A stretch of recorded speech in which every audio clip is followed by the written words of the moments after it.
begin with breaking news. And tonight we're getting a better look tonight at the devastation in Hawaii. Flames are continuing to rage across Hawaii's Big Island and Maui, threatening homes and lives.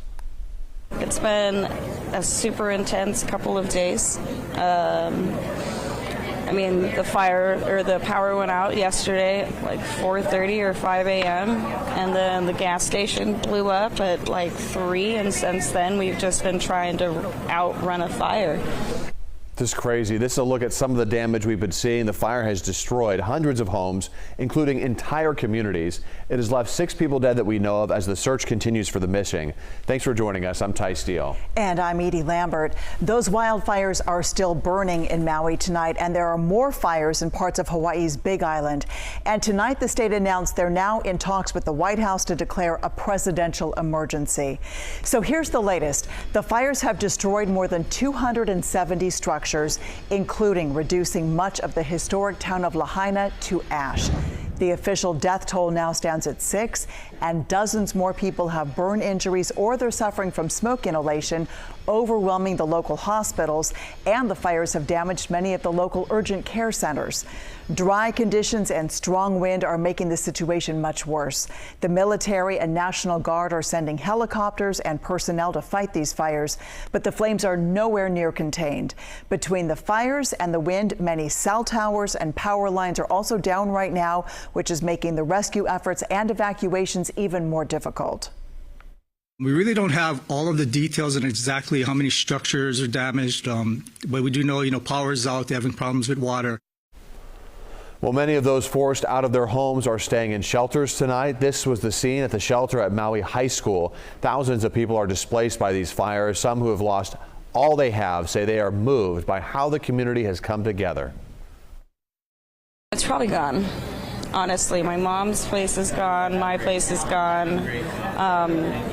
I'm a chef restaurant operator in Kaanapali, and my GM's place is gone. Pretty much everybody I know lost everything that we have. I haven't been able to assess, but everybody told me that Front Street's gone. The Hawaii Convention Center in Honolulu is also being used as a shelter, and these deadly fires have also left thousands of people stranded at local airports. Kaluli Airport, the main airport in Maui, was sheltering around 2,000 travelers who had their flights canceled as a result of the flames. Many of the travelers had just arrived to the island, but now are displaced with no way to leave for the time being. Just the fact that it was spreading so fast and we didn't really know what was going to happen. And then, of course, losing your stuff and not really knowing, where you're going to go for the night.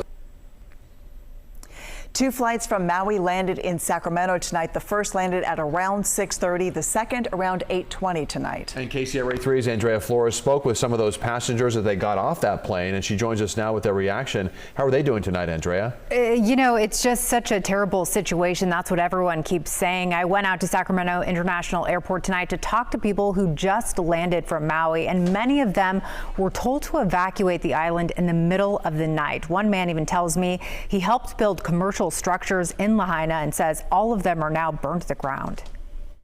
It's tragic. The Pioneer Inn, the oldest hotel there in Lahaina, will never be rebuilt. It's never going to be the same as it was. So it's pretty tragic for Hawaii.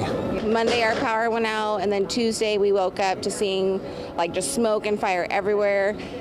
We thought it was contained, but then it must have jumped the highway and it got really close. About midnight last night, they told us, hey, be ready to evacuate. About 3 a.m. we got evacuated. As you can imagine, a lot of those passengers are just devastated by this news, and some of the passengers we spoke with tonight at the airport described the fire area as, quote, a war zone. Ty? Andrea, thank you. We wanted to show you this, a satellite image of the burn scar left by one of those fires. This is near the town of Lahaina, and that town has suffered devastating damage. With more on where the flames are burning, let's check in with our chief meteorologist, Mark Finan, for a different view of this. So the fire started up on the hillside. So I'm just kind of zoomed in here on the west shore of the island of Maui. So here's the shore. Here's where Lahaina is. And just outside Lahaina, on the other side of the highway, this just goes up a pretty steep hillside. And this is all vegetation. And you can get a grass fire started in here. And then that's the prevailing wind direction coming down the slope. So if a fire starts in here, it can spread down into the populated areas. You may have heard a lot of references to various locations. Well, let's zoom in a little bit. Here's a closer look at Lahaina that goes right along the beach here. And you've heard a lot of folks talk about Front Street as well. Well, here's where all the residential areas are, and then here's where Front Street is. Let me zoom in on that just a little bit more, because it is all of this area here that has been burned. Hardly any structures are left in here. This is Front Street right here. You've also heard stories of people having to jump into the water to escape the flames. Well, imagine this is on fire. The fire is moving this way. There's no beach. There's just a seawall here that people had to jump into. And then farther to the south, this is all of the historic area. Here's the marina. This is where people were trying to get into boats. Some boats did burn. So you can see that the fire actually burned all the way down to the water line. And this is all the historic old part of Lahaina, where there's a lot of destruction with very few homes or buildings left unscathed. Back to you. Mark, thank you. And for the latest on the Maui wildfire, the efforts to contain that damage and the impacts on travel, you can go to our KCRA mobile app.